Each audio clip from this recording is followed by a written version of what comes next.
What's going on, guys? Welcome back to another episode of the Post to Post podcast. This week's episode is episode 115, presented by Corona Premier, as always, the official beer of the Post to Post podcast.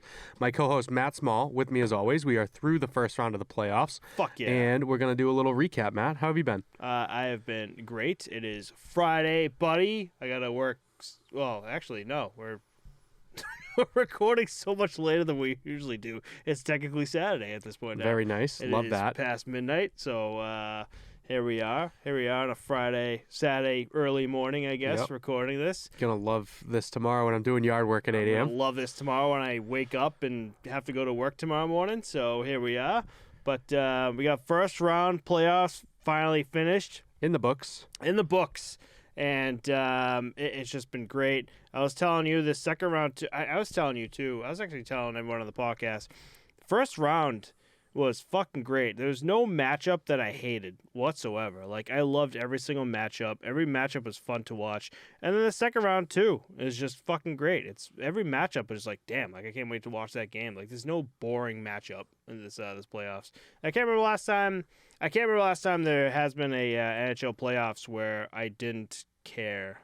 What am I trying to say? Like, I didn't care about a matchup, you know? You know, honestly, I'm not too thrilled about Seattle-Dallas. Like, really? I think Dallas and Minnesota could have went either way for me. Like, it didn't really matter. And then, like, I wanted Colorado, and now Seattle's in. So, like, I don't know. That one series doesn't really get the job done for me. But other than that, I 100% agree. I do think there's not really a lot of boring matchups, which is nice. Yeah, that's what I meant. Yeah, there's no boring at all. That Seattle Kraken Dallas series was just like, it was like peak shit. We were just like, wow, this is fucking NHL players right here, like back and forth. It's kind of crazy to watch. The Carolina Islanders in the first round was another one that I think people looked at and was like, oh, this is kind of boring. Kind of fell through, yep. But do you want to start it off and get through the first round recap? Yeah. All right, so we have the Florida Panthers beating out the President's Trophy winning Boston Bruins in 7 games. Very surprising. I think I heard a stat online that 70% of the money that was bet in Vegas was on the Bruins or the Colorado Avalanche to win the Stanley Cup. I want to talk about the Florida Panthers later on because they're going to be playing the. We'll be covering them in the second round because they're on. Exactly. But with 70% of the money in Vegas on those two teams, with both of them being eliminated, this is like the classic point of the house always wins. Like, 70% of the bets made, the money's already paying everything else out. You know, it's nuts. It's crazy to even think about. It was wild for the Boston Bruins to go down 3-1 in the series. I think the Bruins have seen that since the Flyers series back in like 20. Yeah, where they were up 3-1 and got flipped on. 2013, yeah.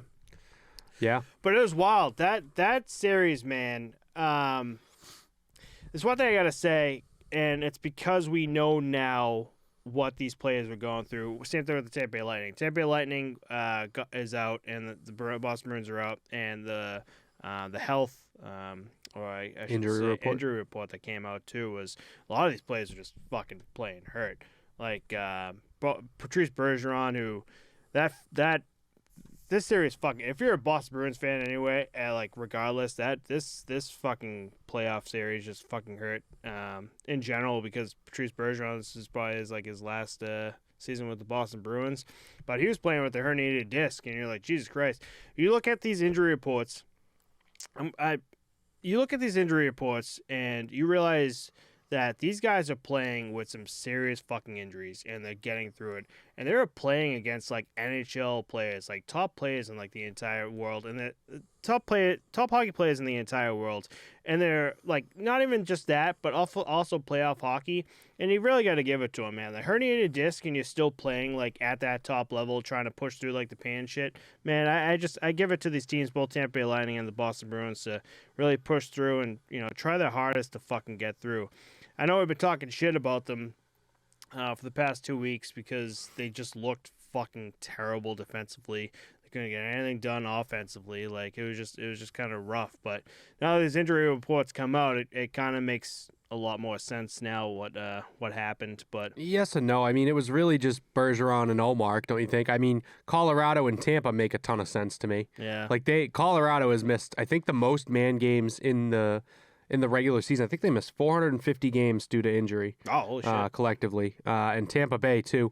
They had a ton of guys that were hurt, star players in their lineup that were playing through it. Interesting. But I think the only two that came out to me were the Bergeron herniated disc, and they said that Ullmark had something that was pretty severe, but we still haven't heard what that was. Yeah, I tried. I didn't have much time this week, fucking at all. Like before recording, we were going through the highlights of some games that I missed, or we missed, or whatever the fuck.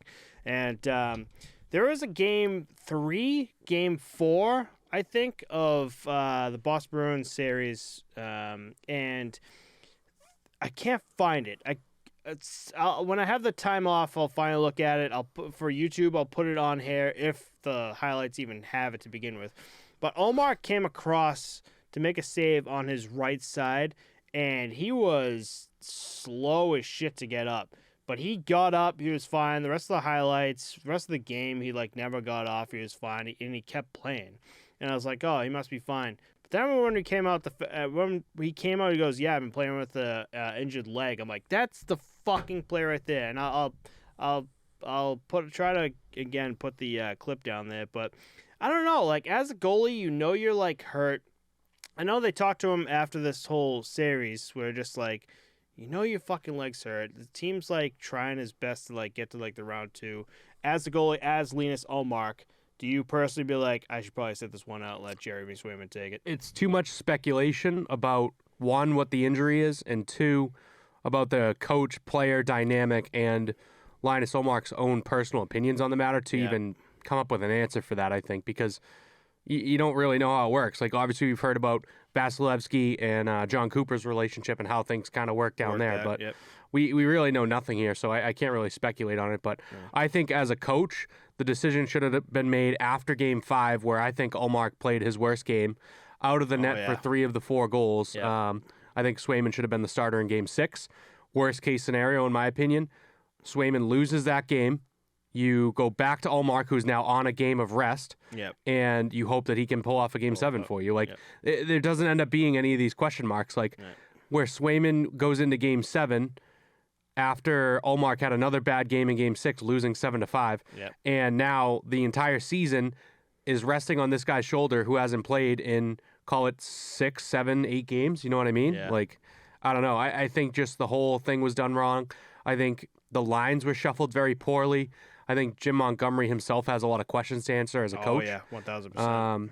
But, yeah, I don't know. We'll see what happens next season. I think, in my opinion, if Bergeron isn't coming back, Krejci is also not coming back, the team needs to fill 2 very key roles in slots where, those 2 guys not coming back doesn't create enough money to fill the boots that those guys have on the team. No. And I also think that they're looking at a lot of unrestricted or restricted free agents this offseason. A lot of guys looking for a paycheck, like a Tyler Bertuzzi, that I think we should pay, and a lot of guys looking for another contract in a Taylor Hall, who I don't know if we really should pay, honestly. I think he deserves more than we are able to give him, and I think that he can go to another market and make more money somewhere else. Yeah. Taylor Hall, Tyler Bertuzzi, too. Just, man, did he fucking show what he can do in the playoffs, man. He was great, man. He shined in the playoffs. Taylor Hall, too. There's a bunch of players that did. I like Orlov and Hathaway a lot, too. Orlov, yep, Hathaway. There's a few... all the deadline acquisitions, really. There's a few weird ones that kind of just fell through the cracks there, too. The Hampus Lindholm did not look too well in this series whatsoever. But, I mean, to really break this down, it is what it is. It fucking hurts to see a Bruins team who regular season best record in the NHL history just go down. Even worse, just to go down in the first round from being up 3-1 in this series. I think that's what hurts the fucking most for this team. But it was almost expected when they lost Game 5, though. Holy shit. They're kind of fucked. Yeah. Florida's forecheck looked so fucking good their entire series. They were all over them in their own zone, and just the Bruins couldn't get the puck out at all. They were just being sloppy, lazy in their own end. Yep. Forwards weren't helping back. I don't know. It was just bad. It's wild how perfectly fucking timed the Florida Panthers fire under their ass just happened. Down 3-1 in this fucking series. and then the goalie change from Alex Line to Sergei Bobrovsky, who has been fucking Vezina. Like, back in the day, Vezina looking like Bobrovsky, who we've seen years ago in these fucking playoffs. And you're like, holy shit, where the hell did you come from? And it's crazy to see that, mainly because Alex Lyon, the backup, was the fucking starter for this round one against the Boston Bruins, which is just insane to think about. And they threw Bobrovsky in, and he goes, nope, I'm ready for this shit. I'm ready to shut the fucking door. And he did. Yeah, the Panthers were also the team to eliminate the President's Trophy winning Tampa Bay Lightning in 2019, who also set a league record for points that the Bruins just beat. I mean, that the Bruins, excuse me, just passed that record from Tampa in 19. The Panthers, though, are on a 5-game win streak now. We're going to get into them later on in the second round, but they're up 2-0 over the Leafs, and they haven't lost in 5 games, so they're looking good. One thing that slipped my mind that we're going to get to later, too, these guys were the President's Trophy winners last year. Yeah. Like, we're not really thinking about that at all. No. And I think that they are not as bad of a team as their placement is in the division. You know what I mean? Fuck no. But what's going to suck for you, Matt, is that I had Florida in 7 games. So you were going to be doing 10 pull-ups. Oh, yeah. For that right. loss. I forgot about that. Yeah. Oh, boy. It is what it is. Well, Enjoy that. Before all the punishments hit me, I do want to say that the viewership, we talk about, this is a few months ago, we talked about NHL viewership kind of falling down. There's actually a post clip that we have on our YouTube about it, if you want to go check it out. And but the viewership has fucking soared with this round one. So viewership averaged 959,000 viewers on TNT and TBS, making it the most watched NHL first round ever.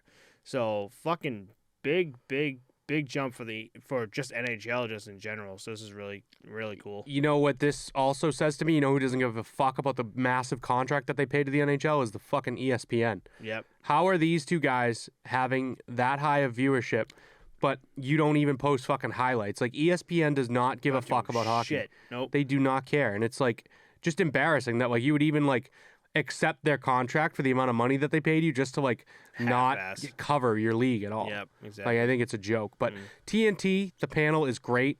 I think the basketball panel is great. Great. TBS is kind of a weird channel to have it on, but like it's kind of always there too. So I think it's great for the league. That's incredible. 100%. Yeah, I was gonna say TNT fucking just nailed it for NHL. I think it's just in sports in general, like how you said with the NBA and everything too.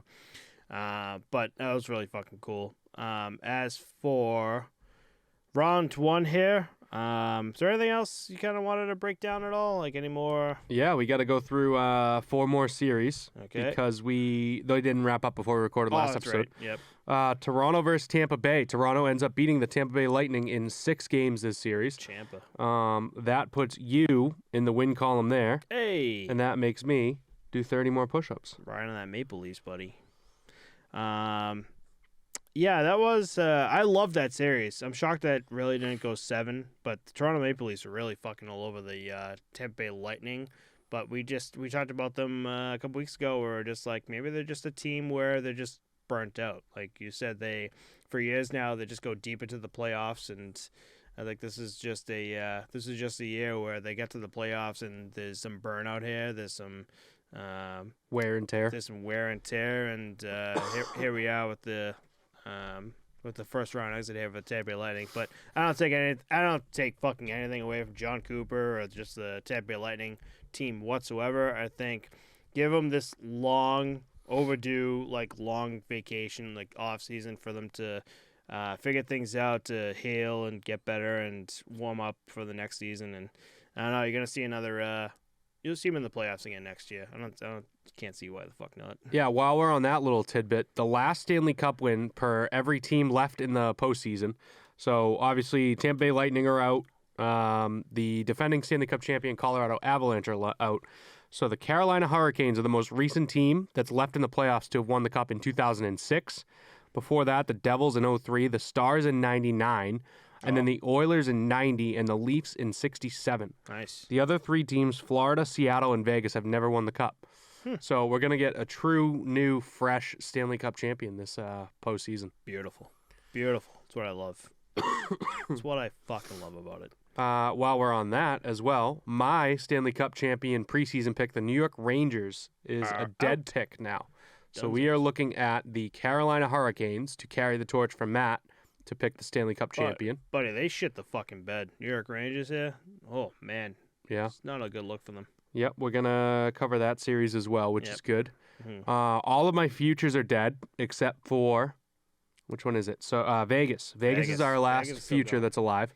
Calgary didn't make the playoffs. The Rangers have been eliminated. The Minnesota Wild have been eliminated. So I'm on the Vegas train. Matt says Carolina's winning the Cup from the beginning of the season.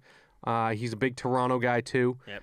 But we're going to move on to the Devils and the Rangers series from round one. Mm-hmm. The New Jersey Devils did win that series in 7 games. 7 games. So Matt hit that one on the head, and I will be doing 10 pull-ups. How about that? Nice. That was a hell of a series, but Storyline was Akira Schmid, don't you think? yeah. Oh my fucking god, yeah. Akira Schmid was just the guy. He's the one that really fucking shut the door and really shined right now. I believe his stats were a .949 save percentage and a 4-1 record with maybe 2 shutouts. 2 shutouts, yeah. Right? Yep. Like that was nuts what he did to the Rangers. Currently, Carolina's leading this series, I believe, 2-0 after tonight's game. Mm-hmm. A big win for the Canes tonight. I think it might have been 6-1. Yeah. Just crazy. Crazy to see Carolina going up 2-0. But also, the Rangers did that last round, and the Devils came back to win in 7. So we'll see what happens. Maybe Vitek Vanacek next game. The last 2 games that Schmid was in, he was pulled for Vanacek towards the end. Mm-hmm. So we'll see. This is what happens when you have goaltending issues. Yeah. We got 2 more series to cover from the first round. Seattle and Colorado. Matt was correct in picking Seattle in 7 games here as well. 10 pull-ups for me. Yeah, baby. And if you want to just jump right into the last one, Edmonton won their series in 6 games over the LA Kings, which means I have that one correct. 30 push-ups for Matt. I think I did do LA, yep. So that's an even 4-4 split through the first round. Yep. We have our punishments set, and I can rattle them off when we're done covering the first round. That LA Kings Edmonton Oilers series was a lot more interesting than I thought it was going to be. Like I said before, the round one, I loved every series, but in my head I was like, this is going to be a good series for the LA Kings because I think the LA Kings can fight against the Edmonton Oilers here. But it was just kind of weird to see the Edmonton Oilers put more of a hurt on the LA Kings here. I guess Will Ferrell wasn't really doing the job there in the stands as he should have been, but I don't know. This is going to be a good learning point for the LA Kings here. They're just getting into the playoffs and know they can kind of fight against a team like the Edmonton Oilers here. So it'll be interesting to see what they do next season. Exactly. Got Jonas Corposalo. We'll see. Yeah, right. Goaltending just in general, but here we are at the Edmonton Oilers in the next round here versus the Vegas Golden Knights. I don't know. Like this first round's fucking great. Like I really didn't have. I know we made picks for this first round, but I was really like on the fence with every single one of them. Like I really didn't care about like. I didn't want to say I don't care, but we did it differently too. I don't think it was a very good format the way that I decided to do that because it was kind of confusing to see who was actually picking what and which way we lean. So this round we have second round picks that are actually like what we think is going to happen. So this should go a little smoother. I think. Smoother, yeah. But I don't know. First round was fucking great yet again, and. I don't know, really not much more to say. Are you ready to see the punishments? Yeah, for us? Let's go for it. So I have a total of 60 push-ups and 20 pull-ups for myself. God damn. And you have 60 push-ups, 10 pull-ups, and 8 miles on the treadmill.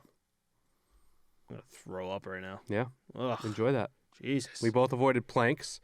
This round there are 3 active opportunities for sweeps. So if a sweep happens, we have some planks to do. But if you want to, we can head into the second round when you're ready. Let's do it. By the time this drops, we'll have at least 3-4 games in. No, well, by the time this drops Monday, we'll have 3 games in per team, I think. Yeah, so something like that. Are you fucking ready for round 2, buddy? Yes, sir. Who are we starting with? You pick. Let's see. Want to start with the first one that we have up there, the Toronto versus Florida.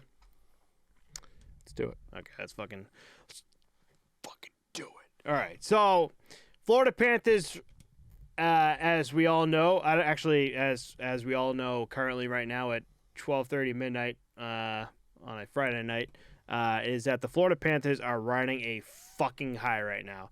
They just came back down again from a 3-1 series, from being down 3-1 series to statistically the best team in the NHL history. This is with Alex Lyon getting pulled, Sergei Bobrovsky on a fucking heater, and then Matthew Tkachuk really doing his fucking job. The whole team, Barkov, Tkachuk, the fucking Uyghur, Montours for some fucking reason, the next Bobby Orr all of a sudden, Verhaeghe. Everyone's hot as fuck at the right time. And here they are just blown by the Boston Bruins coming into the second round, and they're riding that fucking heat stick. They just won 2 games away versus the Toronto Maple Leafs, which is massive. And now they're back home for the next 2 in Florida. Florida also put in a thing saying they're only doing... They're limiting ticket sales to Florida state zip codes, or I think it might be U.S. residents. U.S. residents. So that they're trying to limit the out-of-country, away crowd, so that the stadium doesn't look like a Maple Leafs, home game. But regardless, that this is going to be a insane series. Like, it's just it's wild the heat stick all of a sudden the Florida Panthers have, but. It's not this. I take this series as more of a refresher because you just said a few minutes ago about the President's winning trophy, Florida Panthers, who we all forgot about last year, that was riding through the fucking playoffs. I think I had them as one of the best teams in the league last year, and I think I was riding them in again. One of my picks was in the playoffs. But this is also a team that got in. Like, they just kind of just snuck in, and it's like, oh, okay, here we go. And they ended up turning out like the Tampa Bay Lightning, where just like, they got in the playoffs, and they're like, all right, well, here we go, playoff mode for the Florida Panthers here. Yeah, I think not having the President's Trophy is honestly the best thing you can do for yourself. Yep. It's been now officially 10 years since the last Stanley Cup champion won the President's Trophy. So. That's fucking wild how a trophy can be like such a hurt. Or like such a... I don't know if it necessarily is, or if it's just the way that the playoffs are in the NHL, that anything can happen. Like I say it every year at the beginning of the season, as long as you punch your ticket to the playoffs, you can go on and win the cup. Like there's nothing else stopping you. Yeah. Like any team can win. It's unlike any other postseason in professional sports. Mm-hmm. The one thing I do want to say about the Toronto Maple Leafs is that you guys have the team, you guys have the players, but you guys do not have goaltending at all. I think they have the offense. I don't know if they have the defense. And I know that they don't have the goaltending. So, that's what makes things hard here. The Panthers are getting the goaltending, they're getting the defense, and they're getting and they have the offense is what I'll say. Yeah. Like, I don't know if they had the goaltending or the defense leading into the playoffs, but they're getting it now. I mean, yeah. I mean, Alex Lyon looked fucking fantastic when he was in. Like, against the Bruins team, who was just on fucking fire, just blasting away at him.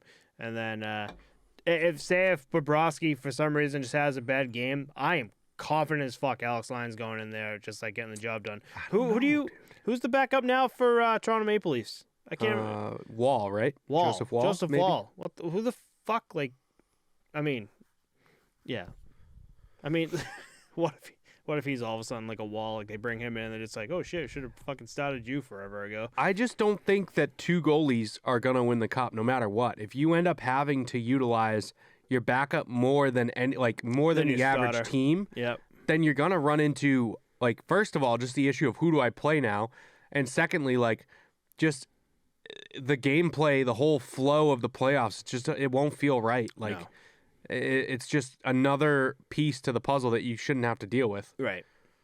No, you're 100%. And it doesn't help that some players just go down too. We're talking about Matthew Nyes here. Last week I was watching Matthew Nyes' first line with fucking Austin Matthews and Marner, and he looked fucking great. I mean, it helps when you're with Marner and Austin Matthews, but that spin around goal was just like sick as shit. But we just found out that Matthew Nyes is out with a concussion and is unlikely to come back for the rest of the series. So that's going to be a hurt for the Toronto Maple Leafs there. And like, what the fuck do you do? I don't know. I don't think that's like such a big hurt that you're like, oh shit, what do we do? Yeah. Because we've slotted him into the lineup because he's young, he's a stud. We want him to get some time, and he's fitting in well. Yeah. I think that they are deep enough that they're not like, oh fuck, what are we gonna do without a rookie who's played 4 games in the NHL? You know what I mean? Mm-hmm. Like I think they'll be okay without him. They are down 2-0. They're going to the away arena now, but I don't really. I'm not as concerned about this team as I think I should be. Yes, the Panthers are hot. Yes, they're doing everything right. But these games are very close. And I think at a certain point, Toronto's offense is going to figure out the Florida Panthers soon enough. You gotta fucking hope so. Yeah. Because like last game, game 2, Toronto jumped on it right the fuck away. They're up 2-0 at the end of the first, right? Yep. And then second period is when they kind of just fucking fell apart there, giving up 3 goals. And Oh, no, I'm sorry. You're talking game 1 or game 2? Game 2. Game 2, yes. Yep. Game 2, yep, they went up by 2 goals. So, like, they can get the scoring there. They can get past Bobrovsky. It's just... 2 goals isn't enough to win a game in the NHL Right. anymore. You got to have at least 3 or 4. Exactly. It's getting there and trying to keep getting more and staying defensively and offensively sound. Florida's forecheck is just so fucking good. It's nuts, dude. Like, they're just in the defensive zone, causing turnovers, creating havoc, like, and not getting caught and stuck up there on the breakout if they don't make something happen. Right. It's nuts. You ready to give our picks? Yeah. I have Toronto in 6 games in this series, and you have Florida in 7. So we will see which way this takes us. We have Florida leading the series 2-0 as of Saturday, 12:45 a.m. I honestly believe Florida's going to ride this heat stick. They look like the most playoff team out of all the playoff teams. playoffs teams right now. I mean, Carolina Hurricanes look fucking great, but Florida Panthers are they're just fucking on the heat stick. I think the Oilers look good too. Yeah, true. But what I wanted to say was, fuck, we're talking about. I just lost my fucking train of thought there for a second. The Toronto Maple Leafs. For anyone who's been listening to the podcast, watching the podcast, everyone's been shitting on me since the beginning of the season, since before the season, where I fucking wrote Toronto Maple Leafs. When we were talking about before the season, we were just like, dude, Toronto Maple Leafs are going to be like up there, one of the best teams in the fucking league. And everyone, we had comments on my fucking YouTube. We had comments on... One of the best is fair. Making them the best is not fair. I said one of the best. No, you made them the first in the division. Oh. Well, I would have been fucking close if the Boston Bruins weren't fucking insane. But... I had him up there, and people why? were just like... You just didn't have a reason why. You said, that's my random curveball, throw it out there pick. I didn't say... Well, I did say random curveball, but I think because I thought Matt Murray at the time was going to have a fucking bounce-back season. You have Ilya Samsonov coming in from... which ended up being a joke. From the Washington Capitals. I was like, maybe they have some good goaltending. Maybe Matt Murray has a rebound season where he could be the Matt Murray of old. We're not getting into it. Yeah, fucking Austin Matthews, On Mitch to the next Marner, series. fucking ready to go. I was close. They're in round 2, buddy. They're about to exit round 2, but they're in round 2. I don't know if they're about to exit. I think this one could go the distance. This is why I got Florida Panthers winning. I think Toronto Maple Leafs. This is where it all ends for them. That's my. I think they already won their Stanley Cup by getting out of the first round, though. They're all set. They're happy. That's all we needed. It's like that fucking meme I shit you. Yeah. Like every meme ever. Like every meme ever every from hockey Unleaving. fans ever made. Yep, exactly. All right, on to the next series. Carolina versus New Jersey. We do have the Carolina Hurricanes leading this series 2-0. Game 1 was a 5-1 trouncing by the Hurricanes over the Devils, and Game 2 was another 6-1 beating. Carolina is fucking annihilating New Jersey right now, and I think it goes to show experience beats young talent. yeah, and that's exactly what it is. That's exactly what the fuck it is, and it's Rod Brindamore, and it's his fucking team, and again for like the 10th time, where we're just like, we just don't talk about the Carolina Hurricanes, is because they were just one of the top fucking teams in the league that just kind of was like, we're doing our thing, we're gonna fucking go underneath all the like the radar here and just fucking do our thing into the playoffs, and that's exactly what the fuck they're doing. And my God, against like the New Jersey Devils too, they are fucking ripping them apart. Kara Schmid, who we were fucking praising. They're just all over fucking him. They're all over the team just in general. Got to come back to earth at some point, I think. Yep. For that last game, we were watching the highlights for, and a lot of those goals, for the most part, can't. I don't know, just kind of rough ones for Akira Schmid. There's a few that are just like, I could blame it on him. But for the most part, it was just like breakaways left and right. It was just Carolina fucking just breaking through the New Jersey Devils and getting all the opportunities they can get on them. And it's like, wow, they're really showing their true colors right now. I think both of these teams are run and gun, and like once they get down, they kind of stay down. Like the Devils have been here before. They were down 2-0 to the Rangers. They lost both the first two games 5-1. So they're basically in the exact same boat they were in the first round. You really just got to hope that you can bounce back at home when the series goes back there and tie this back up. But I think that in Game 3, we are definitely going to see Vitek Vanacek. You had Schmid in there for Games 1 and 2. Mm-hmm. I want to say he led in maybe 4 and 4, and they put Vanacek in at the end. Yeah. So I think it's, again, another team. It's going to come down to goaltending at the end of the day, and I think the Hurricanes might have this one sorted out. Mm-hmm. Both of us have picked the Hurricanes to win in 6 games. Mm-hmm. So I guess we'll see where this one takes us. Well, this could be a sweep. Potential sweep. Might be the first sweep of the playoffs. Yeah, we did not have any sweeps in the first round. No, not at all. But I don't know. Maybe New Jersey can sneak one in. Maybe they can't. Maybe the Carolina Hurricanes are going to fucking fly through them. But, man alive, watching this series, you're just like, wow. A couple of frauds showing up for the New Jersey Devils, too. Jesper Bratt, I don't think has done too much in the playoffs. Timo Meier. And there's one other big name that hasn't really done anything for them. I can't think of who it is, but the Devils have kind of disappeared a little bit. Mm-hmm. John Marino's helped out a bit coming in from the Pittsburgh Penguins here, but yeah, there's been a few Devils here that just haven't really, and it doesn't look good for the Devils to, as we were talking about, bouncing back between goalies. Like you have your goalie and you stick with them, but the fact that both of these games, it was just like start Schmid, and then like second period, all right, put Vitek Vanacek in, and second game the exact same shit. It's like, yeah, that's why I think Game 3 they're gonna do it different. The first game it makes sense. Let's get him out early. He's a little rattled. Let's put Vanacek in. He can rest up, for the rest of the night. Mm-hmm. Schmid can come back in fresh for Game 2. Now you've had the same thing happen twice. So guess what, Vanacek, you're gonna be starting next game. Yep. That's what I think at least. And it's really nothing for both goalies. It's his might just take. It's nothing on both goalies. I don't think for me personally, I don't think, because it's just like the Carolina Hurricanes again, just offensively, just fucking all over them. I think it's something on both goalies. I think it's one of you needs to fucking figure it out and step up and have some consistency. We can't be losing a game 5-1 and then come back and win a game 5-1. Like, get it the fuck together, Mm-hmm. But they have hopefully 2 games to figure it out, unless they get fucking swept. So yeah, we'll see what happens. But want to move on to our Vegas Golden Knights here? Yeah, we got Vegas and Edmonton. This series is a 1-0 lead for Vegas in a 6-4 game that was kind of nuts the other night. Leon Draisaitl scored all 4 goals for the Edmonton Oilers, and no one else really did anything to get them on the scoreboard.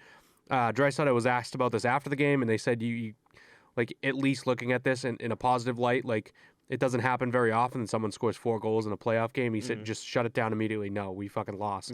I don't care. Mm-hmm. Right. No, playoff hockey, you don't give a shit as long as the scoreboard's up there. But Vegas Golden Knights looking fucking solid. So these games are gonna be fucking tight. Like I cannot. From this first game that we saw, I think these are going to be tight games. I know Leon Draisaitl had all four goals, but I think this I still say, especially in the playoffs, the first game of like the first series against each other are all feel-out games. Yep, 100%. Like, you either get fucking lit the fuck up, or it's just going to be tight games, and people are just like afraid to like make moves. But after that first game, you're just like, all right, I'm comfortable with this series. Second game is where you're going to see both teams like really fucking at it. And I think they're going to be tight, as in like the scores are going to be close. Yeah. But I think this is going to be the highest scoring series out of all of them, just because the Oilers' high-flying offense. Their power play is clicking at 56%. The Vegas Golden Knights have been able to put the puck in the back of the net. So I think that this series is going to produce the most goals. Like 6-5, 5 Yeah, goals. big ones. But I do think within like 1 or 2 goals every game almost. This is going to be good. I have Vegas do I? Yep. You got Vegas in 6, and I have Edmonton in 6. Ooh, nice. Yeah. I think the only problem, the reason why I have Vegas in 6 is because I like Laurent Brossoit here, and he's been doing pretty well for the Vegas Golden Knights, holding their own. But my thought with Edmonton is their goaltending. Again, with every other fucking team we talk about, fucking Stuart Skinner who stepped up in a big way. But if he all of a sudden for some reason he gets cold as shit, and you have Jack Campbell who is just okay at best, like what the fuck do you do? You can have this high scoring, you can have the Connor McDavid, you can have the Leon Draisaitl, but if Leon Draisaitl fucking scores and then like 2 seconds later Vegas comes back with another fucking shit goal let in by Jack Campbell, then it really doesn't fucking matter. You need that fucking solid goaltending. That's why I think Vegas Golden Knights are going to take the Edmonton Oilers here. And I think this fucking postseason, off-season, Edmonton Oilers fucking management needs to pull their fucking heads out of their ass and actually look at goaltending here. Because as a team, defensively, for the most part, and offensively, you guys are fucking fine. It's just goaltending. Well, I think in the offseason they did do that. They brought in Jack Campbell, who was statistically one of the best goalies in the regular season last year in Toronto. And I thought it was crazy for Toronto to even move on from him, but I guess it made sense for Toronto, and it seems like it didn't really make sense for the Edmonton Oilers. I always thought Jack Campbell was like a backup type goaltender. Like, I never saw him as like a starter. I know he had statistically like one of the better seasons that he's had, but you see Jack Campbell, you're like, dude, this there's no fucking way this dude's a starter. And to pay him as much as they have, it's just like, wow, like, holy shit. That's surprising. I swear to God, you were all over Jack Campbell. You thought he was sick. I mean, he walks his cat on a leash like a fucking weirdo, so I thought you were all about that. You're like, this guy's a goalie through and through. This guy's a leg. My kind of guy now. Holy shit. And why? I see you out in Dorchester walking the bunny down the street with the leash on, Like, this guy's a Jack Campbell's junior. Holy God. Oh, Can you imagine if my rabbit's name is Steve. Can you imagine me with, like, Steve on a fucking leash? I know. It'd be fucking hilarious. Hold on, I'm going to look up Jack Campbell here. Yeah, Jack Campbell. Was it last year for the Maple Leafs? Maple Leafs. .914 save percentage, 2.64 GAA. How many games played? 49 32? games 49. played. That's a heavy That's load. a fucking heavy load for him. Holy shit. Good for him. He had 5 shutouts in that 49 too. Yeah, he actually played really fucking well. Actually, that's the best statistically he's had in his career, to be honest. I think the other 2018, 2019 was the other most games he's played with 31. But, yep, here he is with the Edmonton Oilers this year with 36 games played. Wow, he played more fucking games in Toronto last year than he did this year. Yeah, he was the clear starter there. But this year, he kind of fell off early. Like, I banked on him in my playoffs. In my fantasy league, and he just never really showed up. So Stuart Skinner kind of took the role from him a little, but he was still a pretty bad goalie as well. I think this is where the high goal scoring comes in for a Jack Campbell here. 21 wins, 9 losses, 4 overtime losses. But he has a .888 save percentage and a 3.41 GAA. I think it's also less defense. Well, no. Toronto doesn't have great defense either. Great defense either, but some defense with them too. But I don't know. But yeah, that's my thought with Jack Campbell here. I just don't see him as a starter. That's just my personal opinion here. Wild to think. Holy shit. Drafted round 1. 11th overall in 2010 to the Dallas Stars. I didn't know that. I did not know that either. They must have traded him immediately. Did he play a game for the Stars, or was he in the minors? He played 1 game for the Dallas Stars. 60 minutes, let up 6 goals. Oh, boy. The Malcolm Subban special. All right, on to the last series here. Seattle versus Dallas. We have a 1-1 series here. We had a 5-4 overtime winner from the Seattle Kraken, and then a 4-2 win for the Dallas Stars in Game 2. Joe Pavelski with the Leon Draisaitl special, 4 goals in 1 game. Fuck yeah. First time in NHL history that two players in back-to-back nights had 4 goals. Mm-hmm. He also became the oldest player in NHL history to have 4 goals in a playoff game at the age of 38. Mm-hmm. And I was like, wow, I didn't realize Pavelski was that old. He also got right back into the lineup, which was nice. Sagan stepped up in a big way first round, taking over the net front role on the power play. And Pavelski, you saw that tip-in goal that he had in his spot, kind of driving to the net. The guy has the best hand-eye in the league. He practices it all the time. So very cool to see. It's good to see them, fight back a little bit. Yep. Both of us have Seattle winning this series. You have them in 7, and I have them in 6. I am not very confident in my pick. I think I was kind of blinded by the fact that Seattle took down the Colorado Avalanche. the defending Stanley Cup champion Colorado Avalanche, and said like, wow, this team's something special. I think maybe the depth of the stars is going to be more of a factor like it was last round. I think Ottinger and net is always a factor. Oh, yeah. And I think who the hell is the coach? Is it Pete DeBoer back there? Pete DeBoer, I think that he's able to figure out and make some good adjustments in the lineup once he gets to know a team a little bit. Nice. This is a team where goaltending is fucking perfect on both ends. Philip Grubauer is the fucking Grubauer of old back in like the Colorado Avalanche era. He's looking really fucking good. 8 goals against in 2 games. It's all right. Don't worry about it. And Jake Ottinger also looking good. 7 goals against in 2 games. Don't worry about it. No, this is just a high scoring game. High scoring. What's the word I'm looking for? Series. It's gonna be just like the Edmonton Oilers and Vegas Golden Knights here. So just let it be. Let it be. Okay. Yeah. All right. That's all. Ottinger and Grubauer are equal to Skinner and Brossoit. Sure. Whatever we want to say. That's what you're saying. Oh no. I think they're better than Skinner and Statistically, though, looking at the numbers, we'll see. 8 goals against, 7 goals against. We're only 2 games in. Let them figure it out. They'll figure it out. All right.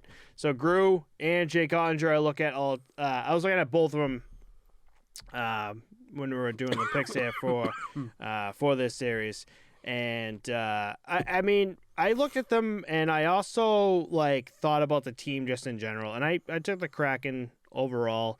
I think Dallas Stars are fucking great. I think they're just when you watch them. What's what I'm trying to say. Seattle Kraken is a team where they can shut you the fuck down. They might not have the speed, but if they're on you, they're going to slow you the fuck down. And Dallas Stars are a fast-paced, group. Tyler Sagan, that whole fucking first line, second line.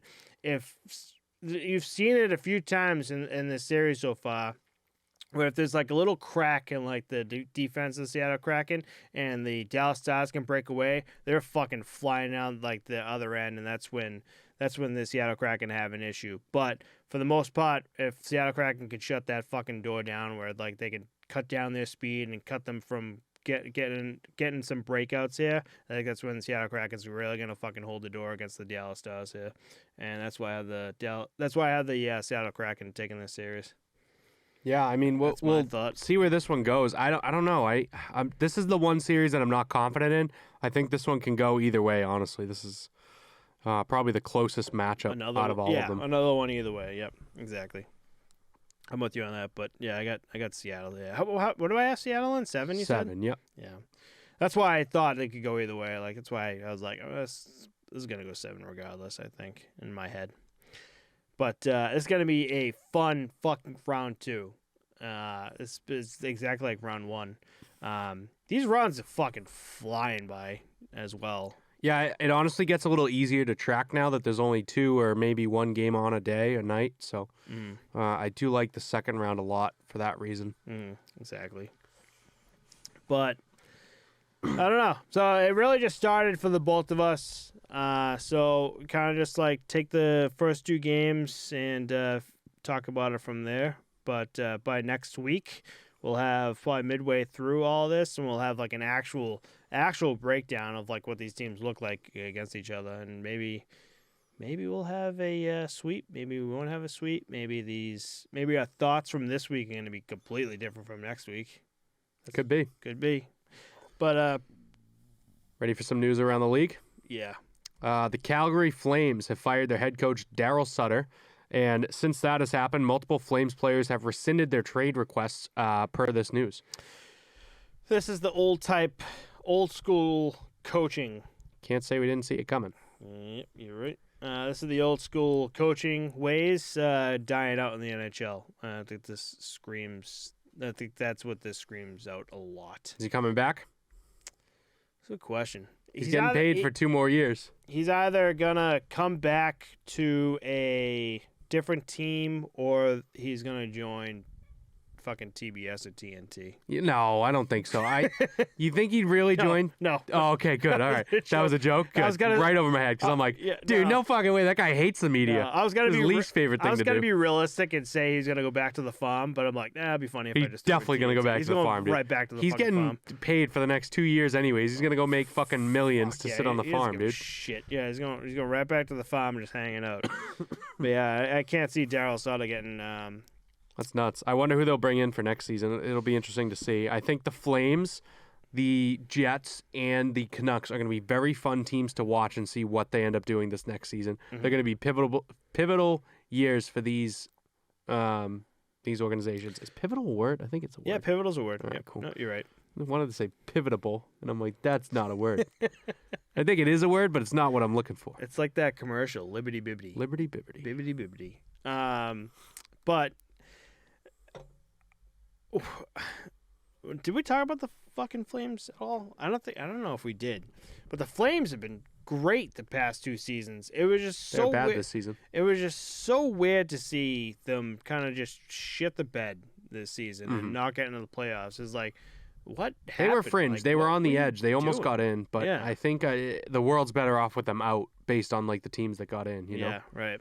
And we kind of want to look back at that Matthew Tkachuk trade where here he is now in Florida Panthers, really kind of showing his true colors and be like, hey, I'm in the playoffs and you guys aren't. Yep. But, for sure. Yeah, interesting. We'll see what the hell happens with the Calgary Flames here. One other little update, too, if you're ready for it. The Washington Capitals have signed Ivan Miroshnichenko to a 3-year entry-level deal. Ivan beat Hodgkin's lymphoma last year, and during his fight received a call from Mario Lemieux, who was supporting him through his fight. Ivan was the Capitals' 2022 first-round pick, 20th overall. I wanted to put that in there because I saw the name, and I messaged you. I'm like, did we not talk about this dude? And we did. We talked about him last year on the podcast, about him, a Capitals first-round pick, battling Hodgkin's lymphoma. And we never had a follow-up on him, but it's great to see that he beat it. It's actually really cool as shit to see Mario Lemieux out of fucking nowhere just like come and be like, hey, like give him a call, being like buddies with him, be like, we're here for you. Especially for a guy that has nothing to do with the fucking Washington Capitals organization, what the fuck soever. So great for him. It's great for him to beat cancer. It's great for him to get that 3-year deal into the NHL and like keeping that dream alive. So I wanted to throw this in there as a big positive because I feel like this year on the podcast, especially toward the end of the episodes, we always have something like sad news shit to say, but this is a big positive here. Beat cancer and get that 3-year deal into the NHL, buddy. That's the dream. Yeah, he's going to be a factor too. He was awesome in the Holinka Gretzky Cup up north too. Mm-hmm. So good to see. So be on the lookout for this dude. That's all I got to say. But I guess we'll see next year or maybe during the off season. Sometimes in the off season, the NHL will put out like some scouting camps, like stats and shit, and see how they're doing. But let's move on here to we have some finalists for the 3 awards here: the Selke, the Calder, and the Norris. And so for the Selke Award, the 3 finalists are Patrice Bergeron, Nico Hischier, and Mitch Marner. For the Calder, we have Matty Benier. Let's slow down. Who do you think's going to win it? Okay, all right. I want to see that too. I still think Patrice Bergeron is going to win. You think so? Yep. All right, who you got? I think it's going to be Nico Hischier. Okay. Actually, you know what? With how good the Bruins were this season, I don't think it can't be Bergeron. I think you're right. I mean, they broke records. They're the best team in the regular season. Yep. I think you're right. I think it is going to be Bergeron. Why were you thinking Nico Hischier before? Because the Devils were red hot this season, and he's kind of like that unsung guy for them, and I think that's why, because he's playing that two-way game, kind of like the Anze Kopitar out in L.A., you know what I mean? Right. I think it probably should have been him, and next year when Bergeron retires, if the Devils can do just as good as they did this year, he sure can be up for that award and okay. probably take it home. I like where your mindset was there. But I think this would be a good send-off for the Patrice Bergeron, who we believe I think they should fucking rename the award after him, how many times he's won it. It's nuts. I think this might be the 8th time, right? Yeah, it's crazy. He's fucking gotten it. But let's move on here to the Calder. Manny Beniers, Stuart Skinner, and Owen Powers. I'm leaning on Manny Beniers here. Yeah, I think it's Matty Beniers by far and away. Yeah. Owen Power did great things in the short time he was in the league. Yeah. But I don't think he was in long enough to take it from Matty Beniers. Matty Beniers tailed off to the end of the season too, but and I don't think Stuart Skinner really impressed here, down the stretch. No, not at all. Owen Powers in the future is gonna fucking impress. I think he's got a very bright career with the Buffalo Sabres. Potential for the Calder next year. Yep.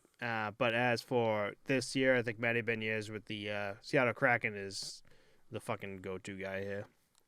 And for the Norris Trophy finalists this year, Erik Karlsson, Adam Fox, your boy, and Cale Makar are the finalists.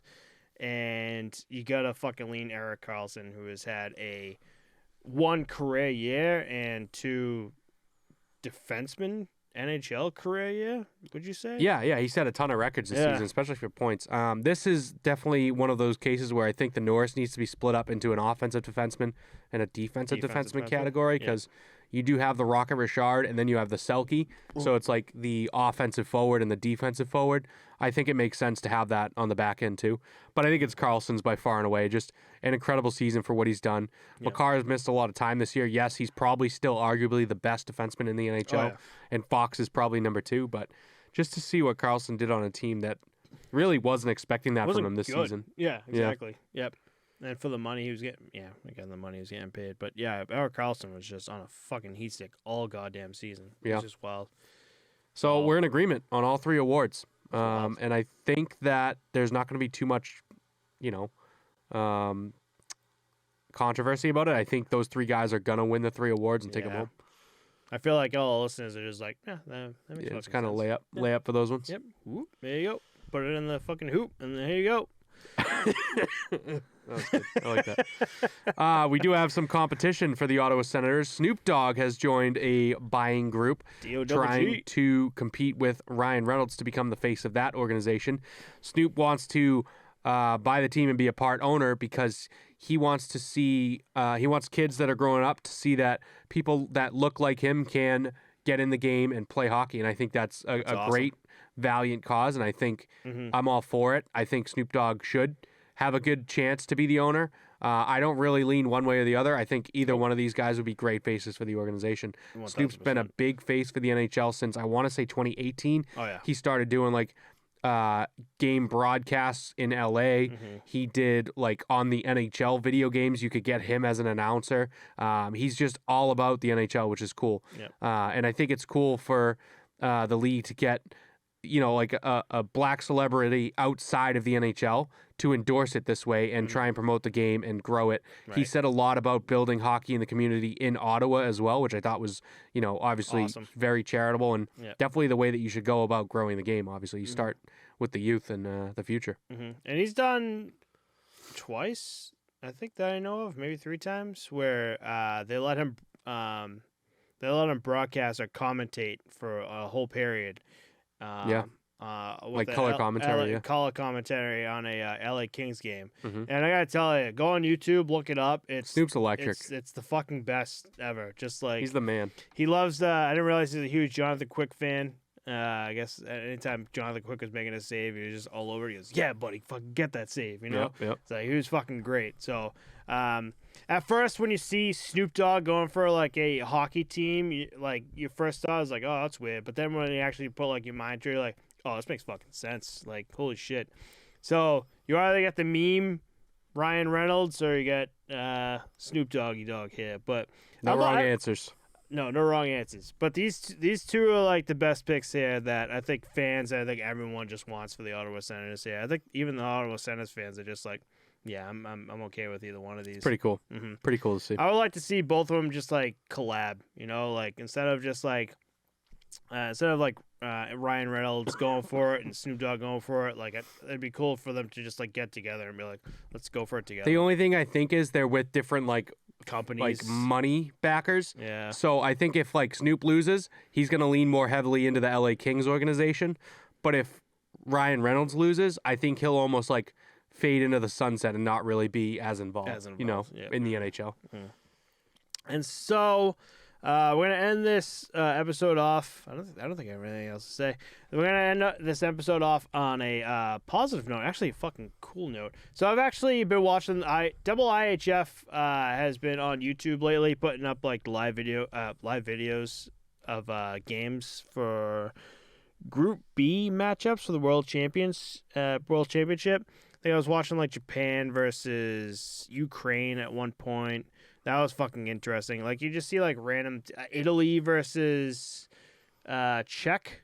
Was it? Oh no, Italy versus Slovakia, and that was actually a really fucking fun ass game to watch. If you go on YouTube, just go Double IHF World Championship. I think that's their actual YouTube. They keep all the live streams up there for you to watch. It's actually really cool. Probably like 24 hours too, because they're on like the other side of the world. Other side of the world, yeah. No, I thought it was really cool. Actually, I took a screenshot of it, so I'll put it up here down for everyone. They have not GoPros, but they have cameras on the helmets of like the referees. So anytime they blow it, they'll go to like the camera, and it's actually pretty cool. There's like a massive scrum. I think this is the Italy game. There's a massive scrum, like fucking everyone just on each other, and you got to see like the point of view of like the refs trying to like break up these fights. Like, oh, this is really fucking cool. But with the IIHF, Iranian women's hockey is the first ever women's sport to be broadcasted on Iranian television, which is fucking huge. The team's apparently been kicking ass too, right? Yeah. I think they had like some crazy record. Some big record there. I wonder if I can get it up if you want to. No. No, you don't write it down. It's gone. Thanks. We don't need any dead air. Well, you guys can Google it if you want. I didn't Google it. But yeah, dude, this is fucking awesome for just women's sports, especially for Iran too. That's fucking massive. One, for just the sport of hockey. Two, for women's sports in general in Iran too. So that's just awesome shit to see. So it's crazy that that's the first women's professional sport to be broadcast in their country before soccer, which I think would be way bigger, or any other sport. Basketball is pretty big out that way. Like that hockey becomes the first broadcasted one. Wow. But I think, like I said, I think that shines on how good that Iranian women's hockey team is. Yep, fucking cruising through, buddy. But with that said, let's do a shot to them. Yeah. Fucking cool as shit to see. Actually, you know what? Coming by tomorrow to help me do my lawn, bro? I gotta work, buddy. Yeah, I know, on the lawn. That's what I'm saying. Oh, okay. Yeah, that's what you meant. I'll pay you in Corona premieres. I'm gonna call out right now. All right. Perfect. Ready to fucking do that? Cheers, bud. Cheers, bud.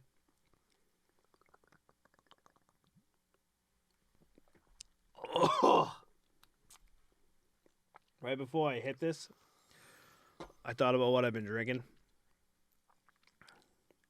That was a weird fucking comment right there. Yeah. Oh man, what have you had?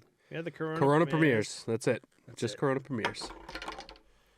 And the nips. Why is that such a weird taste? The menthol minty. Oh, yeah. Oh, I'm sorry. I didn't mean that. Sorry. Lip smacking goodness. Ugh. All right. Well, I gotta get I gotta get to bed. I got a 20-minute drive back home, get like a little nap in, and then you gotta do dad things tomorrow. Yeah, you should just sleep on the car ride home. Yeah, I gotta do so much dad stuff tomorrow. It's crazy. It's nuts. And I don't think I'm gonna have any time to get any of it done. No, you got time. Yeah, but I think my wife's gonna be like, come hang out because it's family day. Oh, because she's off too. Yeah. Oh, really? Yeah, she's not usually off, which is why I'm able to go out and do the yard things. Oh, you got Sunday. What about Sunday? I got work. I got work. Oh yeah. Yeah. We'll see. I'll visit you at work Sunday. Yeah, no. Hey, how about you come by the house and help me with the yard Sunday? That's a great idea, Matt. We'll put Saturday off till Sunday. Matt can come. You know I have Sunday off, which is perfect. I'll buy you pancakes. I'm in. There we go. Sold. That's how easy you're able to buy Yeah. pancakes. Fuck. That's what's up. I've been had on the fucking podcast Hey, right man. now. Full belly. It sounds good to me. No, what do the women say? Just like know how to get to a man's key to heart. a man's heart. Yep, it's through Through the his stomach. stomach, yeah. Yep, fuck yeah. There you go. They Nice got job. it. They understand. But you want to call us out? Yeah, with that being said, thanks everyone for listening. If there's anything you want to see us cover next episode, let us know. Our links are in the description. Shout out again to Corona Premier, low cal, low carb. Pick it up today at your local liquor store. Hell And yeah. we'll see you all next week. Bye, guys. Peace.